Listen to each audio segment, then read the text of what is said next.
Oi, amores! Tudo bem com vocês? Meninas e meninos, eu sou a Mari. Bem-vindos ao canal 3Ds. Vocês têm dúvidas? Nós temos as dicas divinas. Vamos lá?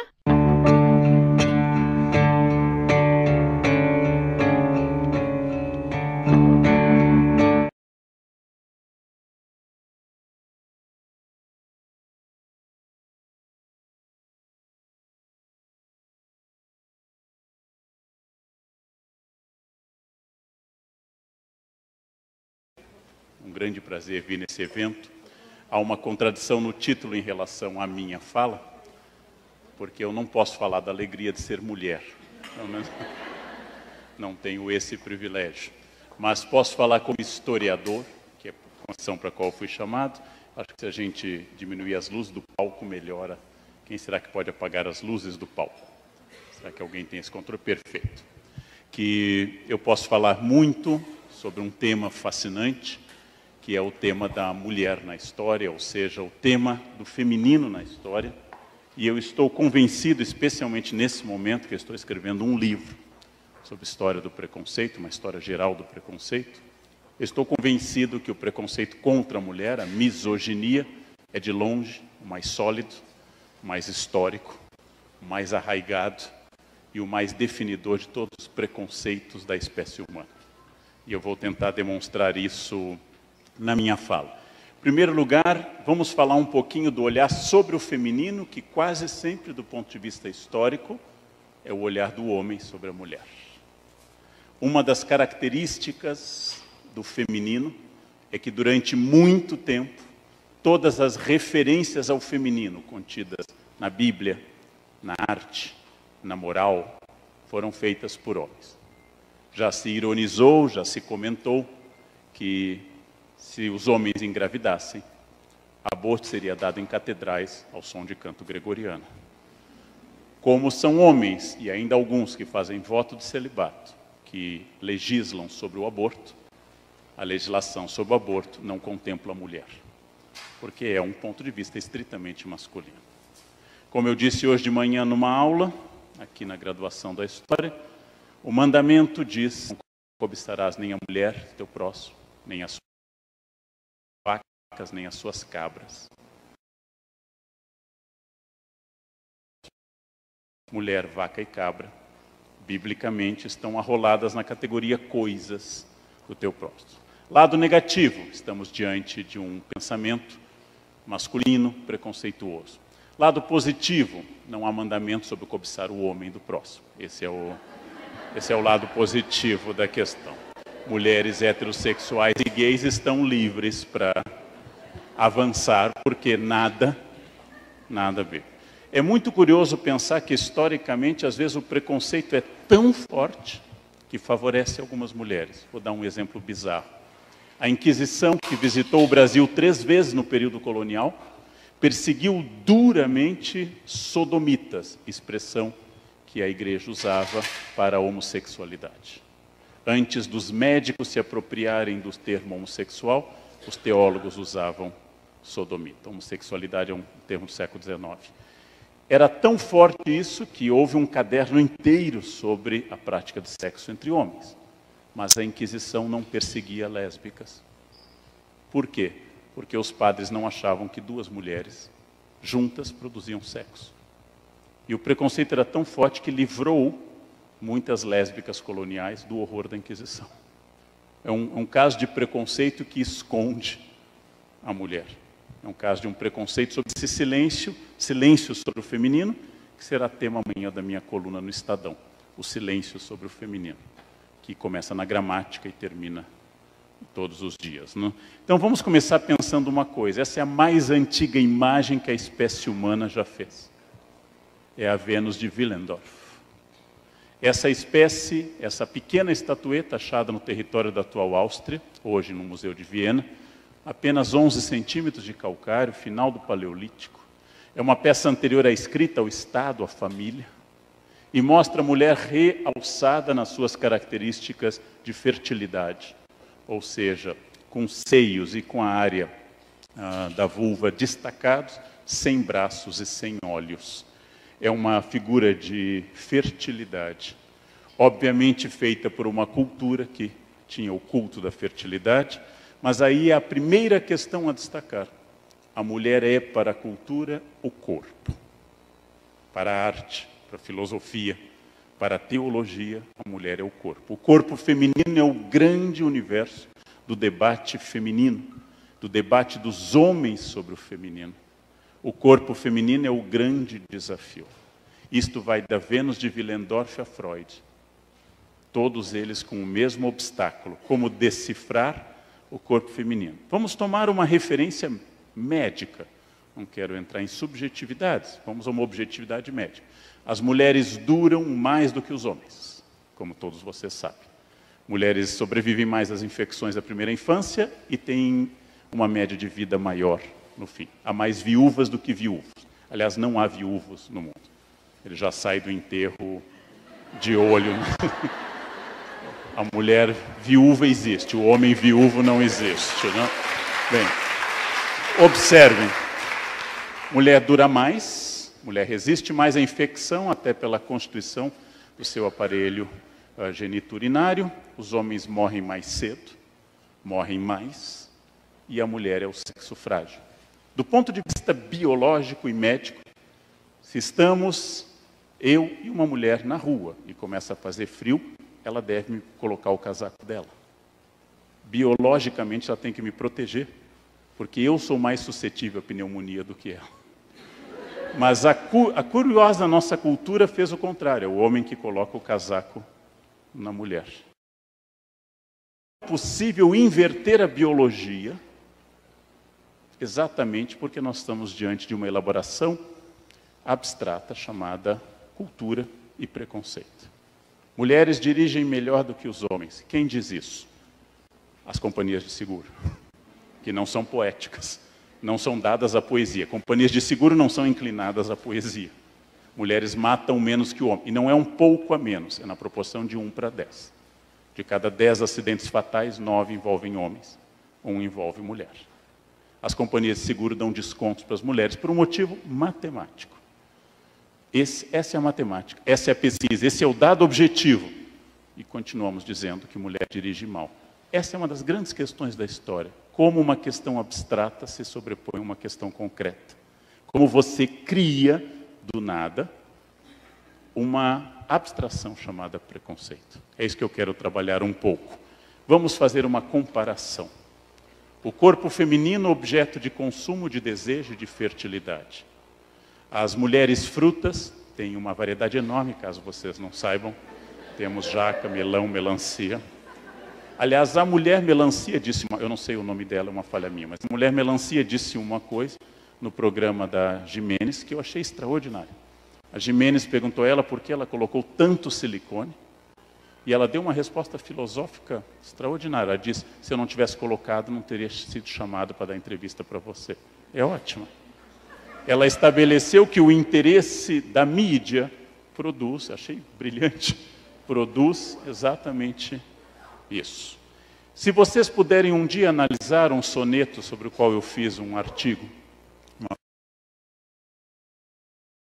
que é de uma grande mulher do século XVII, Sora Juana Inês de la Cruz, ela acusa num soneto, sendo freira, no século XVII do meio, a poesia se chama Homens Nécios, Hombres Nécios, ela acusa das mulheres terem que se tornar aquilo que os homens desejam delas.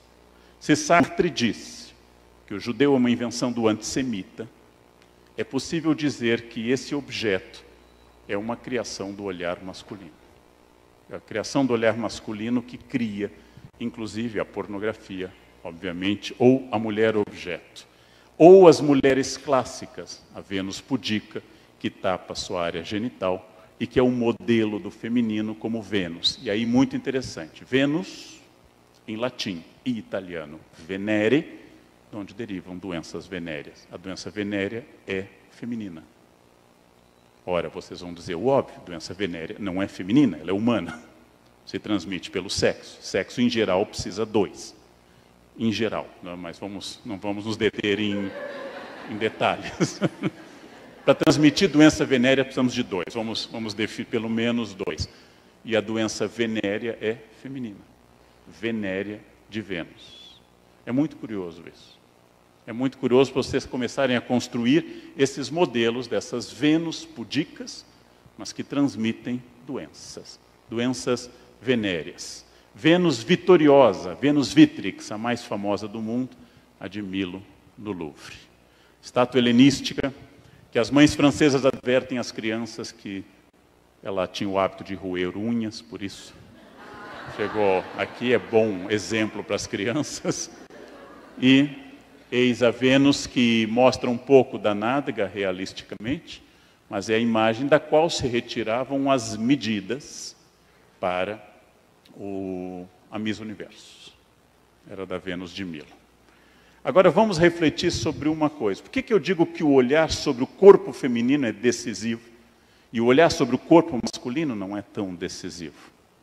Em toda a história do Brasil, desde 1889, antes ainda no Império, os homens, na sua imensa maioria, pelo tipo e a idade que assumiam o cargo, estavam homens fora de forma.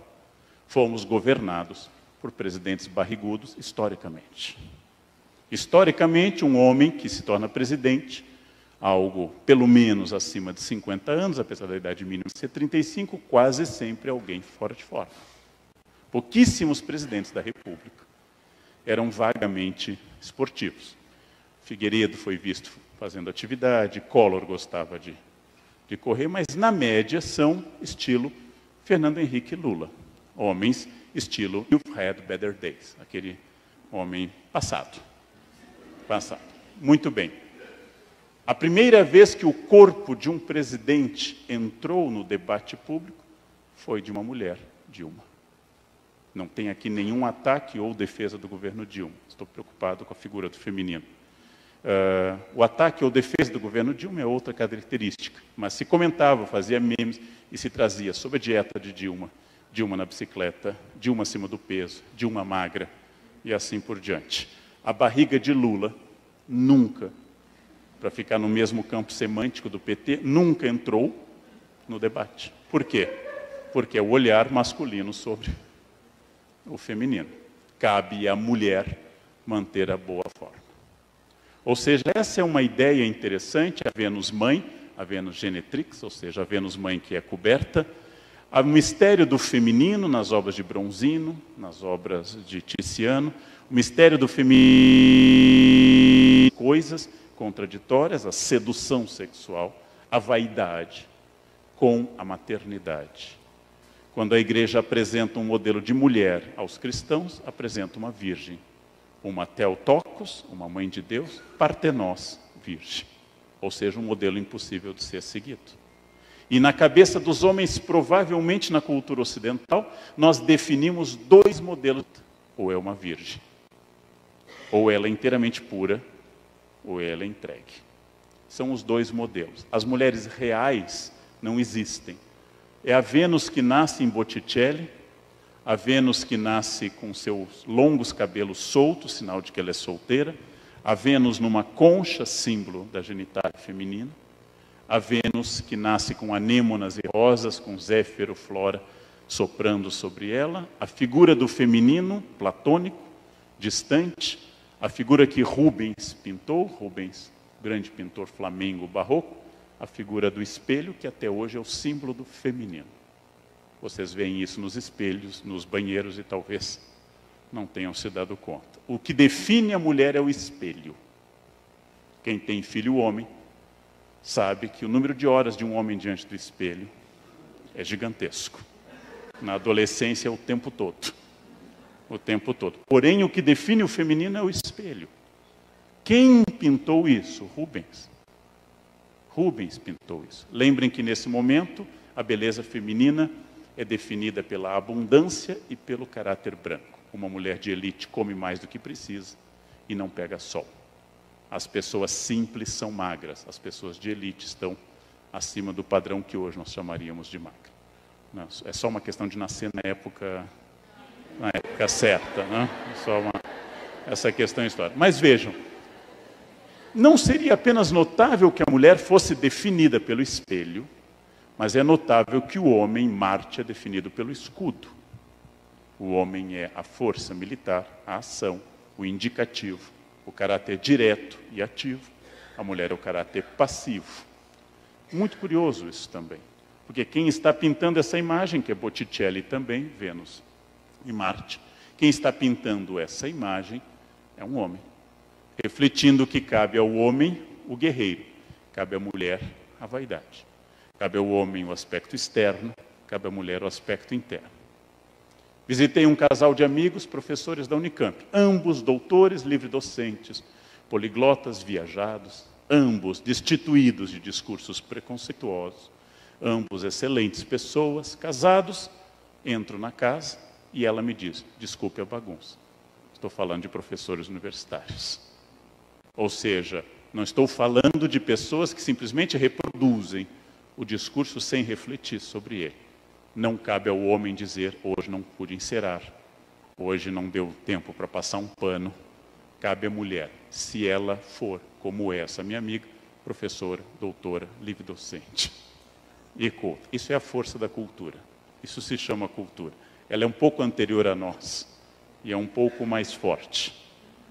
Um amigo meu, que tem agora 3 livros sobre educação de crianças, um homem do Rio Grande do Sul, que mora agora em Santa Catarina, chamado Piangers, que escreveu sobre ser pai, ele reclama de uma frase. Ele é um excelente pai, que é a frase, quando ele está com a filha num parque, agora ele tem 2, diz: você está de babá hoje? Ele diz: não, eu sou o pai. Eu gosto dessa resposta. Porque a resposta eu estou de babá significa: a função é da minha mulher, mas como eu sou legal, como eu sou bacana, como eu sou uma pessoa que ajuda, eu vim ajudar. Eu ajudo minha mulher, troco fralda quando precisa. Quer dizer, a função é dela, mas eu sou tão legal que eu ajudo. É interessante supor que você ajuda alguém que você gerou. Eu estou ajudando a proteger o fruto meu também.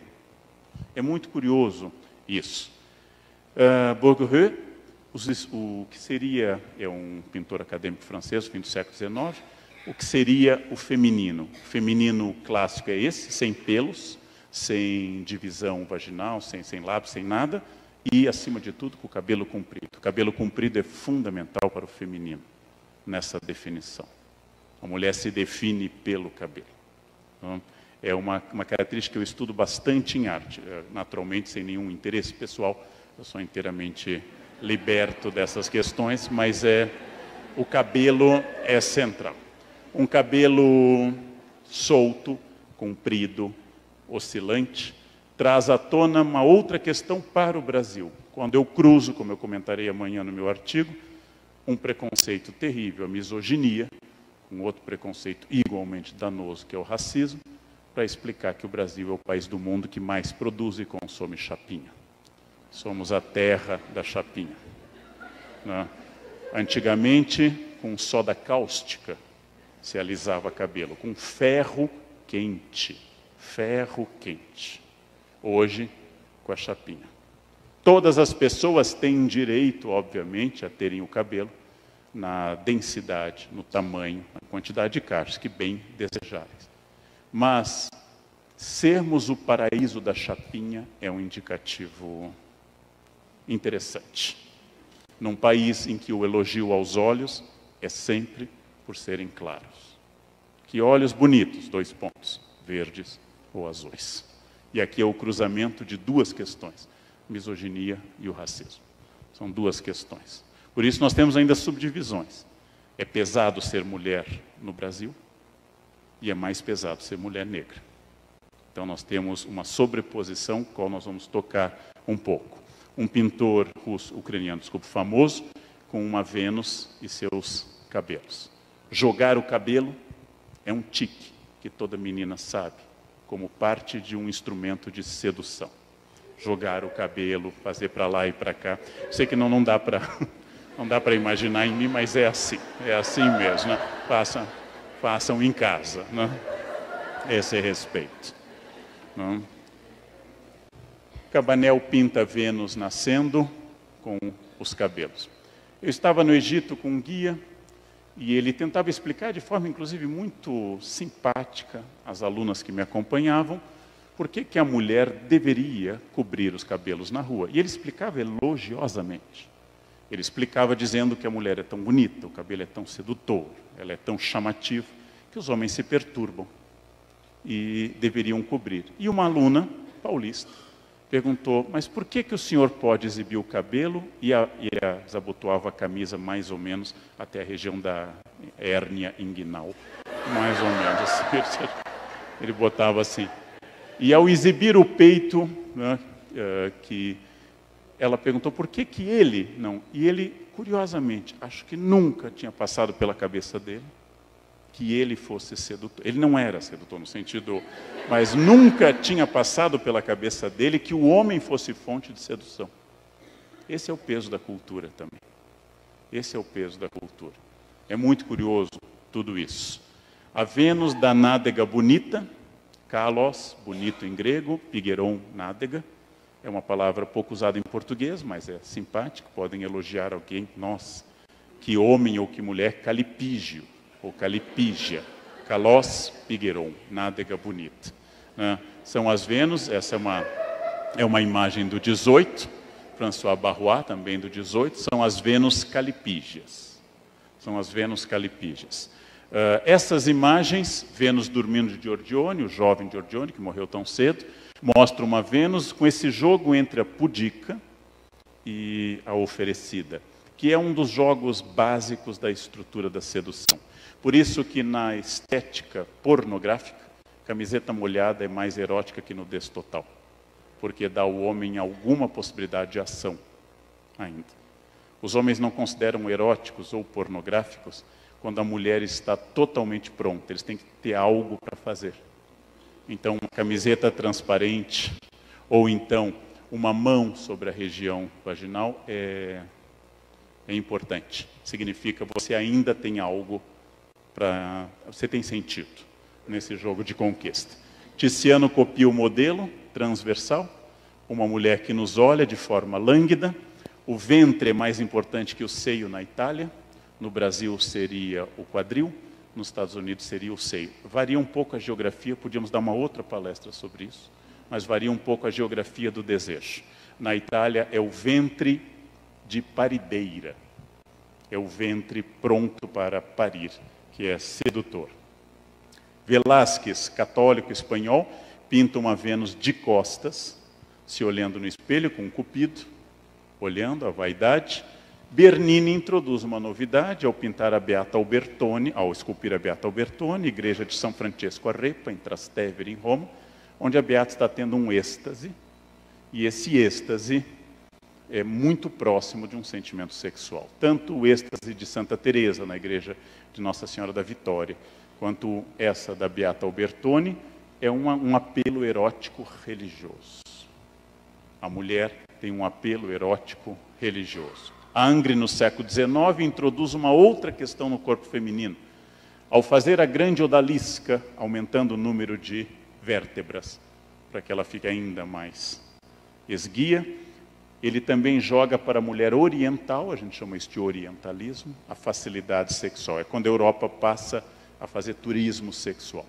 É o harém, é a busca da estrangeira como espaço de realização. Então isso faz parte do orientalismo. Modigliani, o pintor italiano que morava na França, pega o mesmo modelo, só para mostrar que essa estética não é de barroco, não é de um homem da Itália, não é de um homem da Espanha. Nós estamos percorrendo quase todos os países. E aí eu vou agora chutar o balde nessa estética, pegando Lucian Freud, o grande neto de Freud, que em Londres achou fascinante uma mulher, Sue Tiley, e vendeu para um milionário russo essa imagem. Lucian Freud conseguiu inverter uma certa lógica. Ele é o anti-Facebook sempre, ele faz todo mundo piorar com a pintura dele. Ele é o anti-Photoshop, ele é o anti-tudo, né? Pintou a Rainha Elizabeth II, ela ficou horrorosa, ela é uma mulher média, ela ficou horrorosa numa imagem. Lucian Freud pinta as pessoas na sua humanidade. Qual é a ruptura que Lucian Freud introduz como neto do pai da psicanálise? Ele introduz o real. Ele não introduz o sedutor, introduz uma mulher de 127 quilos, feliz e sem culpa. Introduz uma mulher que ele pinta mais de uma vez à vontade, absolutamente indiferente ao jogo tradicional e entrando num outro modelo de sedução. E ainda assim ele a piora, porque ela é melhor do que isso. Não é uma mulher que use roupa larga ou preta ou listras verticais. É uma mulher feliz do jeito que ela está e descansada e relaxada. Essa, a Biksu, como ele a chamava, é até melhor do que o que aparece nas imagens. E aqui está ela diante do quadro dela. Ela é uma mulher bonita e também pessoalmente feliz. Ela vive nos vernissagens dos quadros. Lucian Freud, que adorou, encontrou-a na saída de um metrô e passou a pintá-la compulsivamente. São estéticas reveladoras de uma característica nova, de uma característica que questiona a estética tradicional. Não se trata de disfarçar o gosto oficial através de eufemismos como plus size. Esse é um eufemismo. Não, ela não é gorda, ela é plus size. Aí eu prefiro o preconceito direto do que a palavra indireta. Eu acho que a palavra gorda é mais honesta quando você expressa do que dizer. Ninguém é gordo ou magro, as pessoas são apenas. Elas simplesmente são. Elas só se tornam gordas ou magras na comparação. E ela adorou a fama e se tornou uma modelo, inclusive. É muito interessante a história da Biksu para isso. Voltando, o quadro foi comprado por uma fortuna por um milionário russo. Está em Moscou hoje. Vamos agora pensar uma coisa mais direta. Eu tentei começar a nossa fala por um tema que depois serve para a gente refletir mais sobre o corpo feminino como um problema para os homens. Um grande problema para os homens. Ora, a primeira sensação humana que todos temos é que todos nós, sem exceção, temos a primeira experiência fora do corpo materno, chorando por termos sido desligados de uma mulher. Essa é a primeira sensação humana, comum a toda a humanidade. Ao ser separado de uma mulher, choras. Talvez esteja aqui a base o fato de que o patriarcalismo e a misoginia tentam superar tanto a tradição matriarcal que dominou na pré-história, quanto a tradição de que as mulheres duram mais, ou que todos os homens foram criados por uma mãe maior, mais forte, mais inteligente e fonte da vida. Isso faz crescer com um déficit. Eu tenho a ideia de que esse déficit seja talvez na base até de grandes homens que pensaram muito para desconstruir o pensamento ocidental, mas derrapam de forma violenta quando tratam do feminino. Schopenhauer, grande desconstrutor do otimismo ocidental, diz: a mulher por natureza deve obedecer. Em nada se distingue da frase do apóstolo Paulo, de que assim como a igreja é a cabeça de Cristo, Cristo é a cabeça do homem, o homem é a cabeça da mulher. Mas vejam, há mais de 1.700 anos entre eles. Os homens são naturalmente indiferentes uns aos outros. As mulheres são naturalmente inimigas. Essa é uma construção masculina, reproduzida várias vezes. Mulher não tem amigas, tem rivais. Homens são fiéis, tem piadas sobre isso. E assim por diante. É uma construção.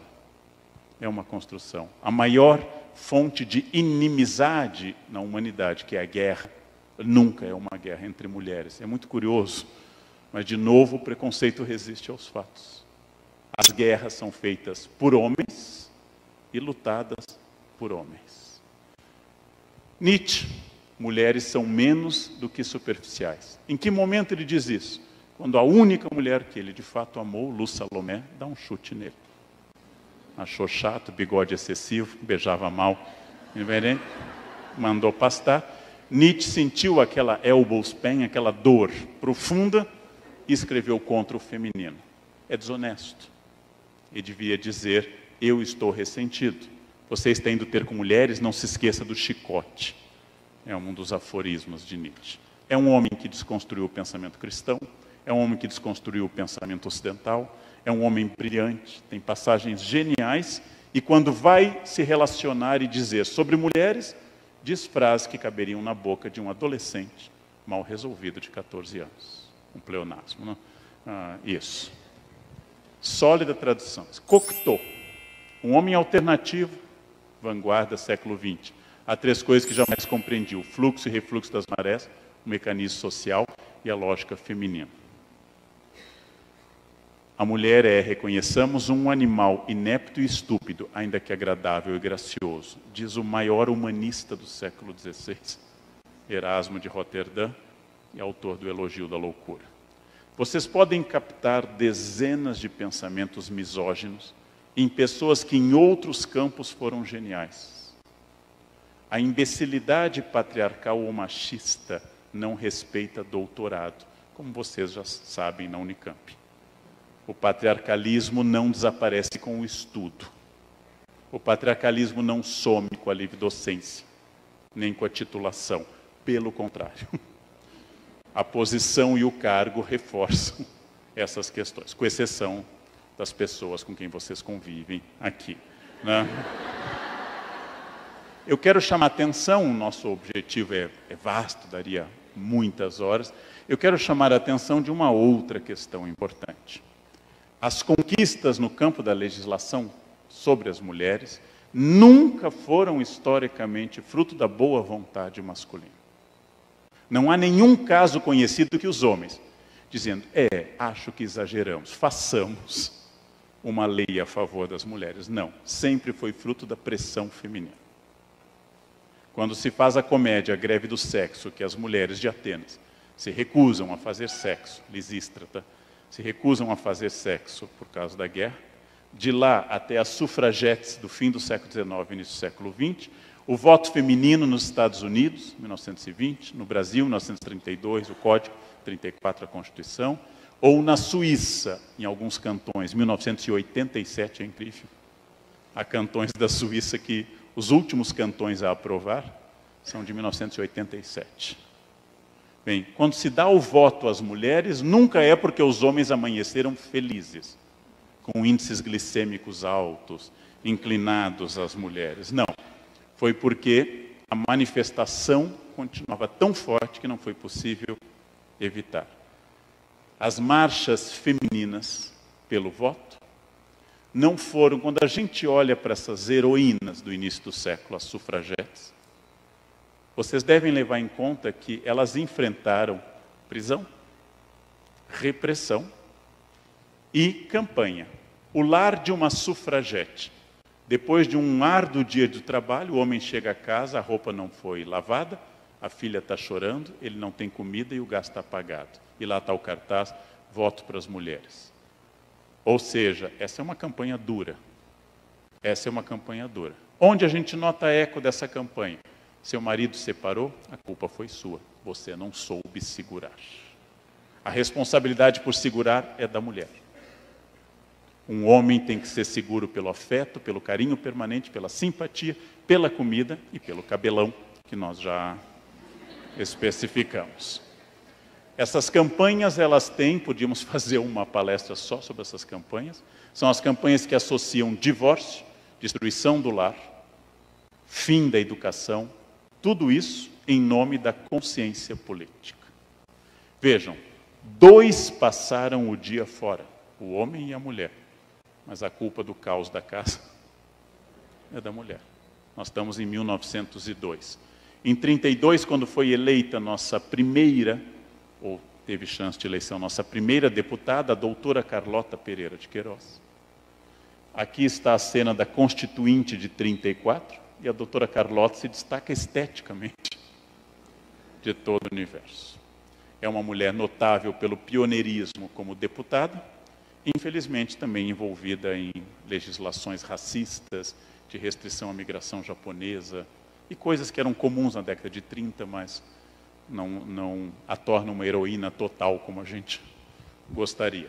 Doutora Carlota, e lembrando que as questões lentas, o divórcio, para os jovens que não lembram, foi aprovado no Brasil em 1977. Até então a mulher só podia pedir, após muitos esforços, o desquite. E uma desquitada na sociedade brasileira Era pouco mais que uma prostituta, mas bem pouco. A desquitada era alguém que tinha filhos problemáticos. Fulano não aprende matemática, também filho da desquitada. Você não dominava binômio de Newton porque a sua mãe separou. Isso era um princípio pedagógico. É curioso, quando eu comecei a dar aula, ainda se dizia filhos de pais separados. Hoje eu noto que os alunos, filhos de pais separados, quando tem 2 ou 3 lares, famílias não mais mononucleares, eles são mais ágeis mentalmente. Eles têm 2 casas, eles jogam um pai contra o outro, eles têm um jogo mental brilhante, né? E as crianças que têm o azar de pais que se amam, em geral, elas são mais lentas, elas são mais bobinhas, né? São mais desse jeito. Bem, aborto e assédio. Todas essas questões que dizem tanto para o universo feminino são muito lentas. Vocês acham o Brasil tardio? A lei do Nelson Carneiro é de 77. Lembrem que a Argentina foi esperar mais uma década ainda por isso. Argentina e Chile foram ainda posteriores ao Brasil. Entre isso e a proposta do meu psicanalista, o Contado Caligares, que casamento a gente podia terminar com o WhatsApp, é a proposta dele. Não gosta mais, manda um WhatsApp, deu, valeu. Eu acho isso interessante. É prático, é fácil. E tem a união que é dos Yanomami, estudados por um antropólogo norte-americano. Quando homem e mulher querem se juntar, fazer um casal, um põe a rede do lado do outro. Se nenhum deles reclama, estão casados. Divórcio. Um deles pega a rede, põe do outro lado. É tão legal, né? É tão legal isso. Bem, a segunda onda feminista que a gente chama, a onda que veio depois da questão do voto, porque assim que o voto foi concedido, há uma intensa diminuição da questão feminista na década de 30. A segunda onda feminista é fruto da ação de grandes intelectuais, como Simone de Beauvoir, que em 49 lançou o seu Segundo Sexo. Mas coisa que interessante, a frase símbolo do livro, ela diz uma das coisas mais óbvias, mas que era uma novidade em 49. O biológico é mais ou menos determinado. Mas ser mulher é mais do que o biológico. Ser mulher ou ser homem nasce de uma identidade cultural, de uma produção e de um processo. Ela diz, não se nasce mulher, torna-se. A mulher tem que ser estimulada através de receber bonecas na infância. O homem tem que ser estimulado pela mãe. Homem não chora. Eles vão sendo estimulados a um comportamento. Ninguém nasce homem, ninguém nasce mulher. Eu nasço biologicamente, XX ou XY. Mas isso é parte do processo. Ela diz uma coisa óbvia e ela explica no livro. O mais espantoso, gente, não é que em 49 isso fosse revolucionário. É que no Enem de 2015, essa frase, de 49. Bom, como o Brasil descobriu a Guerra Fria agora, descobriu que o mundo tem comunistas e não comunistas, nada como o mundo agora descobrir Simone de Beauvoir. Em breve descobriremos Rousseau, Montesquieu. Nós estamos indo em busca dessas vanguardas. O que me espanta é como isso causou esse incômodo. Como escreveu uma especialista, e eu endosso inteiramente, perguntada sobre quantos gêneros nós temos na espécie humana, ela falava sobre gêneros, ela parou e pensou, provavelmente nesse momento 7 bilhões. Hoje no mundo nós temos 7 bilhões de gêneros. Agrupados, grosso modo, em 30 ou 50 subgêneros.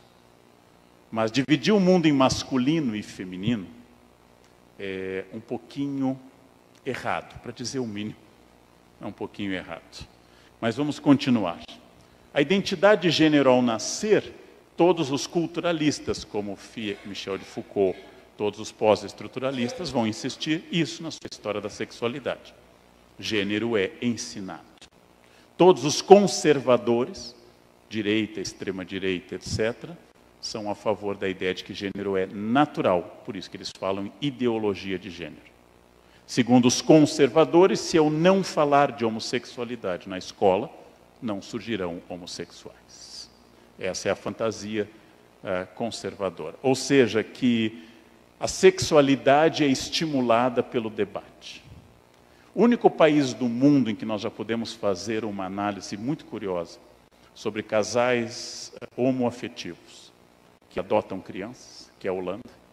A Holanda tem essa experiência antiga, casais homoafetivos que adotam crianças. O único estudo que nós temos sobre a orientação sexual dessas crianças é que elas são, em média, 10% de orientação homoafetiva. A mesma taxa que existe nos casais heterossexuais. E aí o mundo constata, abismado, a sexualidade dos pais não determina a sexualidade dos filhos, senão não haveria homossexuais. Grosso modo, todo mundo é filho de heterossexuais. Grosso modo, claro, não vamos entrar em detalhes, mas todo mundo é filho de casais heterossexuais. Grosso modo, toda criança homoafetiva, todo jovem homoafetivo nasceu de um casal hétero, com irmãos e primos héteros, em escola homofóbica, ouvindo piadas e agressão, sinal de que a natureza é mais forte até do que a imbecilidade humana. A natureza é mais forte do que isso. Não se trata de debater ou não. Não debatendo, eu posso fazer outra coisa. Mas vamos pensar. Um homem sexualmente ativo é chamado através de palavras positivas. Tigrão, garanhão, etc. O homem sexualmente ativo recebe palavras positivas. São animais bonitos e são animais impressionantes. A mesma característica nas mulheres recebe outras palavras. Ninguém tem afeto por esse peixe. Ainda que no Pantanal eu tenha experimentado sopa de piranha e é boa, né? Sopa de piranha é gostosa. Quando eu uso piranha para designar uma mulher que faz o mesmo que um homem ao fazer se torna tigrão, ou leão, ou garanhão, ou touro, ou qualquer outra metáfora, é sinal de que eu concebo na frase, na expressão, que sexualidade é uma honra para os homens e uma mancha para as mulheres. É muito curioso isso. As palavras implicam muito no nosso mundo, expressam muito no nosso mundo. Já mostrei que as mulheres estatisticamente dirigem melhor, são mais prudentes. Não sei se é natureza, eu não sou um estudioso de gênero, não sei se é natureza, eu não gosto da palavra natureza, mas as mulheres, talvez por terem uma avaliação da extensão do custo da vida, não? O que significa cada ser humano que está nesse auditório, a quantidade de horas de colo e de fraldas é um custo muito grande, mas as mulheres ainda têm a fama de dirigirem mal.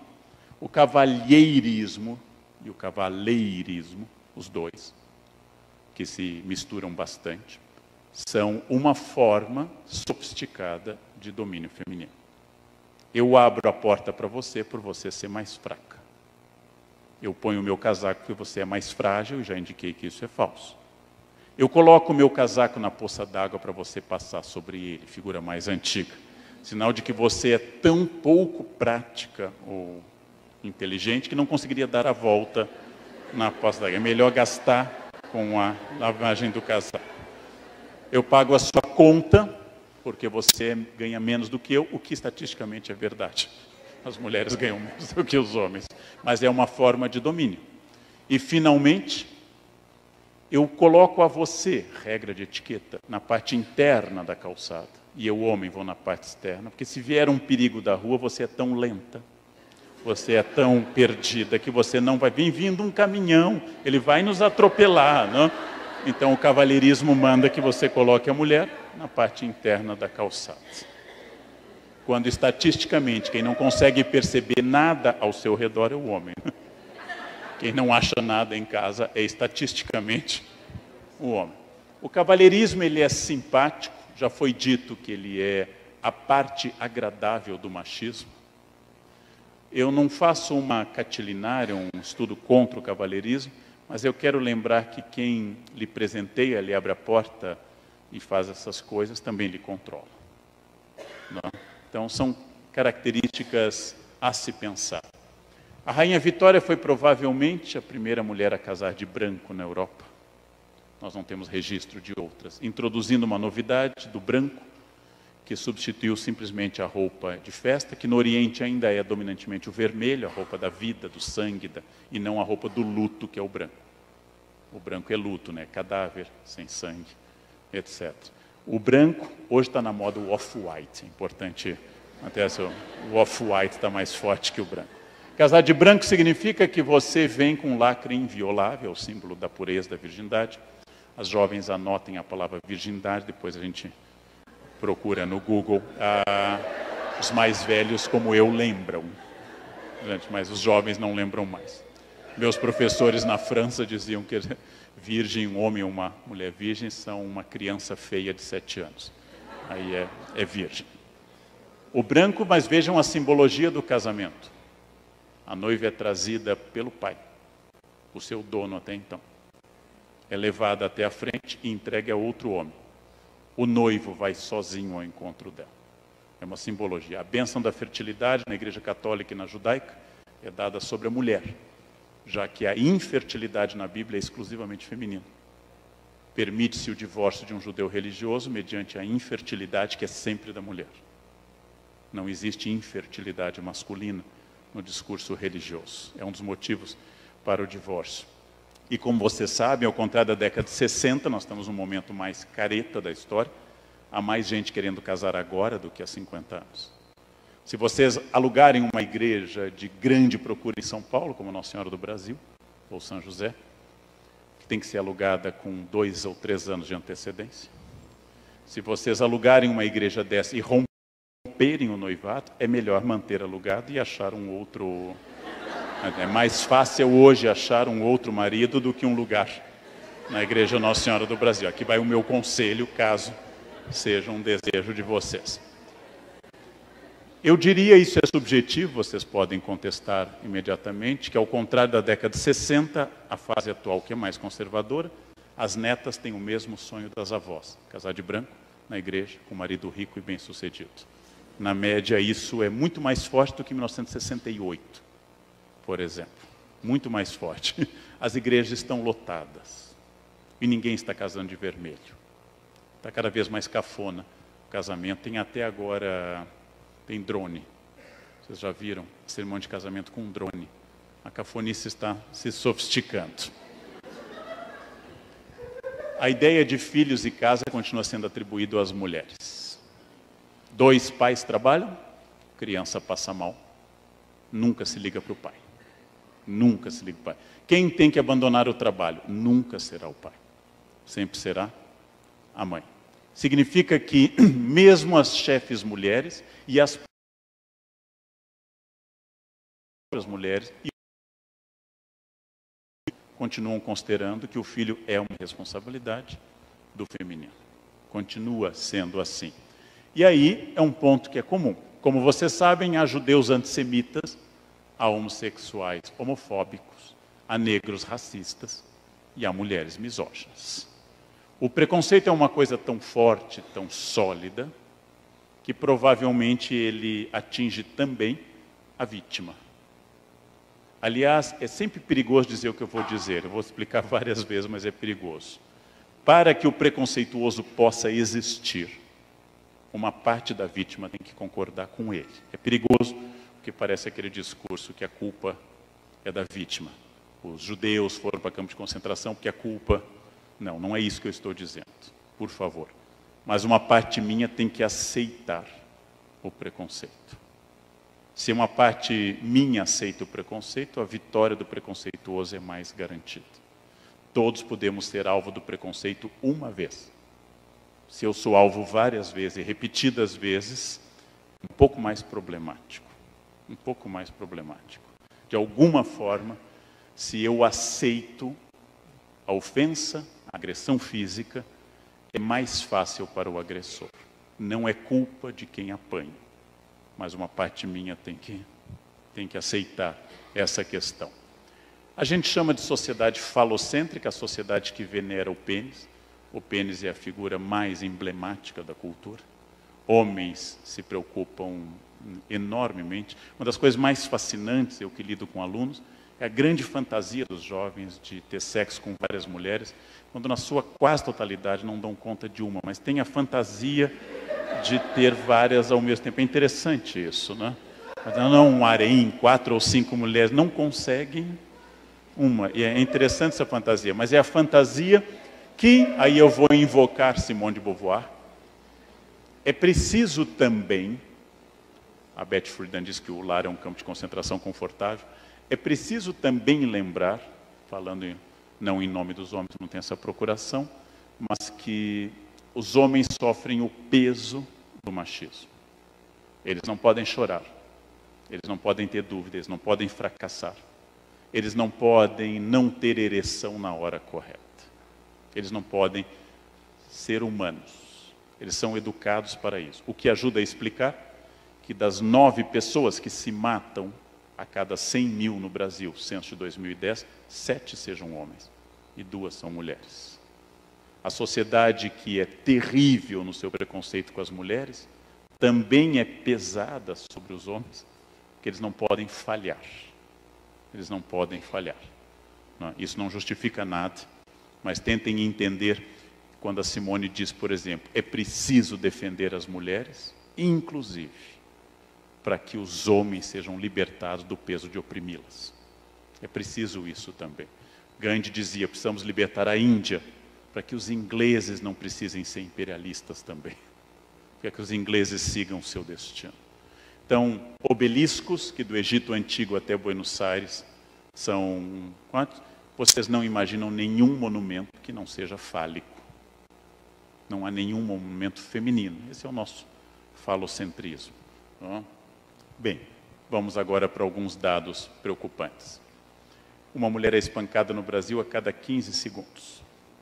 As agressões são diárias em 64% dos casos e o companheiro é a maioria absoluta. Esses dados vêm à tona no momento que a Lei Maria da Penha não apenas abriu mais um caminho, mas a Lei Maria da Penha permitiu que a gente tivesse acesso a mais dados. E aí vem o dado mais impressionante para mim. Isto é exclusivamente das mulheres que vão à delegacia. Isso não deve ser a totalidade. Infelizmente, suspeito que há muito mais do que isso. Ou seja, assim como eu meço o contrabando pela quantidade de peças apreendidas pela Polícia Federal, e não por aquelas que passam diariamente pela Ponte da Amizade, eu estou medindo a agressão do feminino pela Secretaria Especial de Política para as Mulheres. A Lei Maria da Penha deu um passo importante, e esse passo foi nos permitir ter uma extensão desse feminicídio que existe no mundo. A quantidade de mulheres, e aprendi isso com uma colega especialista, que apanha independe da classe social. Há burguesas que apanham, há profissionais liberais que apanham, há médicas que apanham, e há operárias e domésticas que apanham. A ideia de que as pobres apanham mais é uma fantasia. Infelizmente, é democrático e generalizado. Bom, e aí uma reflexão subjetiva, podem contestar à vontade. Não existe o homem agressor de uma vez apenas. Não existe.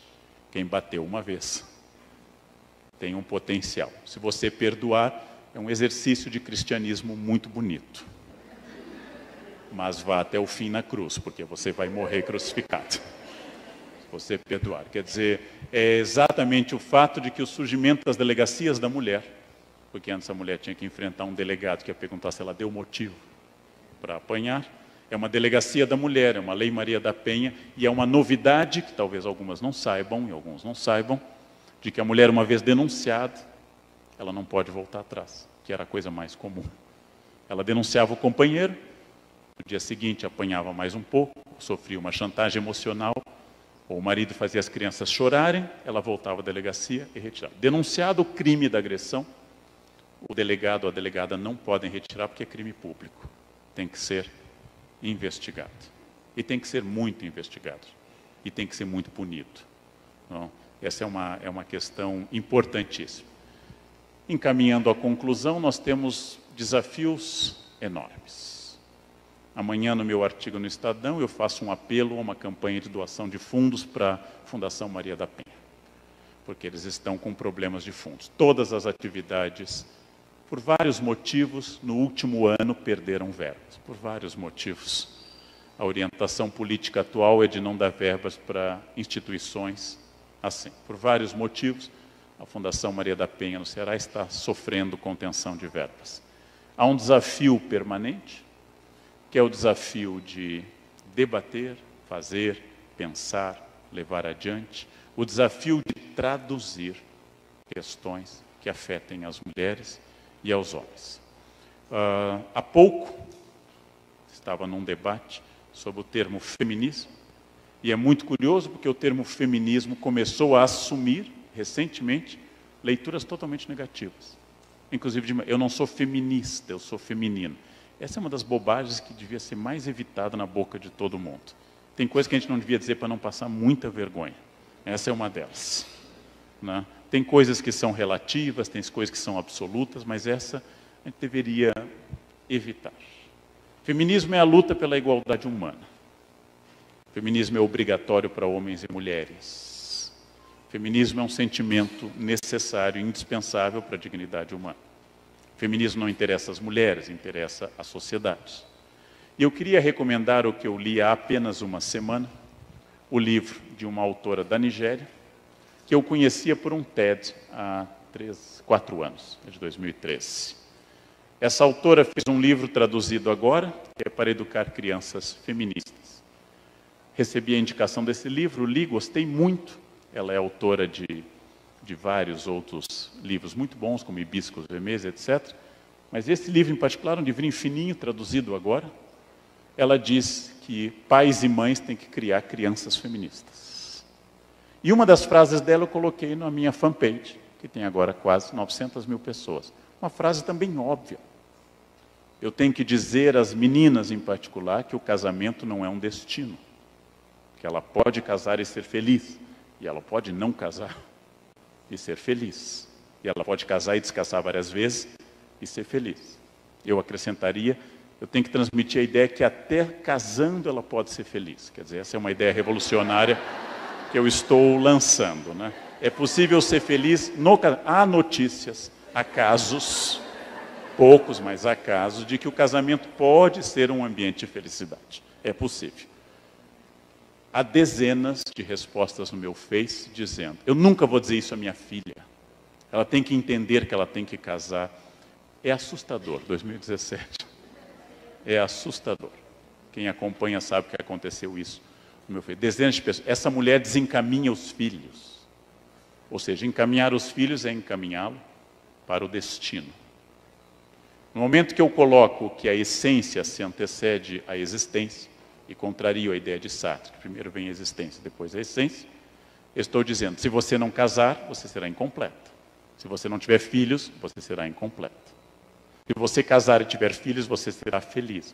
Essas afirmativas são ingênuas. E elas não batem com a realidade. Para encerrar, eu recomendo muito a leitura desse livro, ela escreve muito bem, quem lê em inglês vai descobrir um inglês também muito simpático e fácil de ler.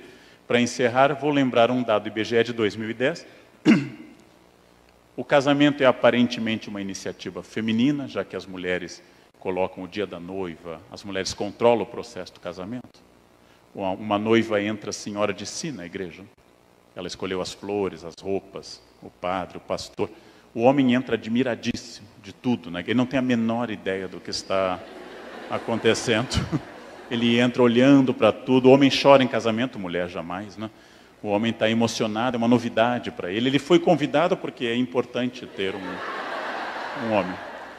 Mas o mais importante nisso, curioso, a mulher é responsável, segundo o IBGE 2010, por 75%, 75,4% dos pedidos de divórcio litigioso no Brasil. Isto é um sinal. Infelizmente, os casais às vezes se separam, mas é um sinal muito curioso. As mulheres buscam felicidade. Elas estão aptas ao exercício da felicidade. Então, a minha última conclusão é que hoje é uma tarefa enorme. Convencer os homens que eles também podem ser felizes. Essa é uma tarefa missionária. Temos que percorrer ruas do mundo, pregar nas praças, dizer às pessoas na sala de aula que a vida pode ser plena, que você pode ir a uma festa e se divertir. Não precisa dizer, a gente vai embora cedo, né? Não precisa, antes da festa, sabotar a festa.